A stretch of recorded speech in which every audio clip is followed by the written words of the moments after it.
हजारों करोड़ का माल जाता है यहाँ से विदेशों में। सोना है ये सोना।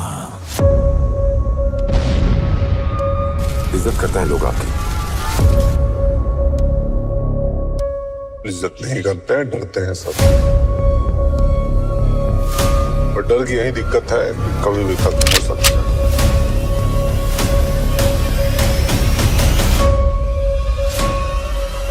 हम सब अपनी लड़ाई लड़ रहे हैं। वीरप्पन साउथ इंडिया का फेमस नाम था। सैंडलवुड यानी चंदन की स्मगलिंग करने वाला वीरप्पन लोगों के बीच खौफ का कारण था।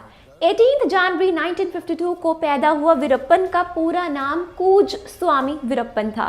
वीरप्पन मात्र 17 साल की उम्र से ही हाथियों का शिकार करने लग गया था।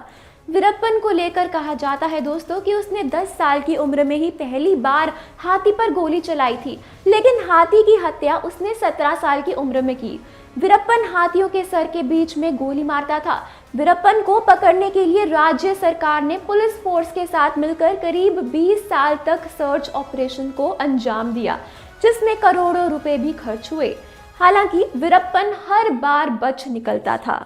वीरप्पन सैंडलवुड के अलावा हाथी के दांतों की भी स्मगलिंग करता था। कहा जाता है कि एक बार फॉरेस्ट इंचार्ज श्रीनिवास ने वीरप्पन को पकड़ लिया था, लेकिन वो किसी तरीके से भाग निकला।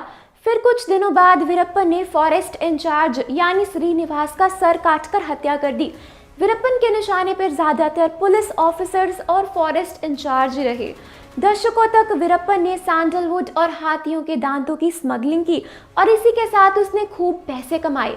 एक वक्त ऐसा भी आया दोस्तों जब कहा जाने लगा कि वीरप्पन ने तमिलनाडु, केरला और कर्नाटक के जंगलों को अपनी मूंछों में बांध रखा। वहीं वीरप्पन के साथी भी अपने बॉस की तरह ही खतरनाक थे, जो वीरप्पन के इशारे पर किसी की भी जान लेने से पीछे नहीं हटते थे। वीरप्पन पे 5 करोड़ रुपए का इनाम था। वहीं तमिलनाडु की सरकार ने वीरप्पन को पकड़ने के लिए जिस टास्क फोर्स को तैनात किया था ना दोस्तों, उस पे 100 करोड़ से भी ज्यादा रुपए खर्च किए गए थे। वीरप्पन ने 1991 में मुथु लक्ष्मी नाम की लड़की से शादी की। वीरप्पन की बदनामी और उसकी मूंछ मुथु लक्ष्मी को बहुत पसंद थी। 1993 में वीरप्पन ने तमिलनाडु के जंगल में पेट्रोलिंग कर रहे 21 जानवरों को बॉम्ब से उड़ा दिया था। वीरप्पन से ना सिर्फ तमिलनाडु बल्कि कर्नाटक की सरकार भी बहुत तंग आ गई थी। वीरप्पन पढ़ा लिखा नहीं था, पर उसकी पीआर टीम की ऑफिस लंदन और न्यूयॉर्क में थी। वीरप्पन ने अपने जीवन में 187 लोगों को मारा था, जिनमें से 97 अकेले पुलिस फोर्स से ही थे। वहीं उसने 2000 से भी ज्यादा हाथियों की हत्या की थी। वैसे तो वीरप्पन ने अपने जीवन में बहुत से क्राइम किए, लेकिन इन सब से ऊपर रहा कन्नड़ एक्टर राजकुमार की किडनैपिंग, जिसने खूब पॉपुलैरिटी बटोरी थी। वीरप्पन का एनकाउंटर भी उसकी जिंदगी की तरह ही अनोखा रहा। असल में हुआ ये कि वीरप्पन की आंखें खराब थी, जिसके इलाज के लिए उसे जंगलों से बाहर अपने 2 साथियों के साथ जाना पड़ा।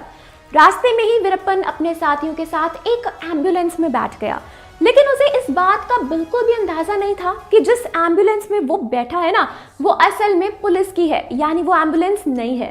असल में पुलिस को पहले ही खबर मिल गई थी कि वीरप्पन उसे इस इलाके में मिल सकता है।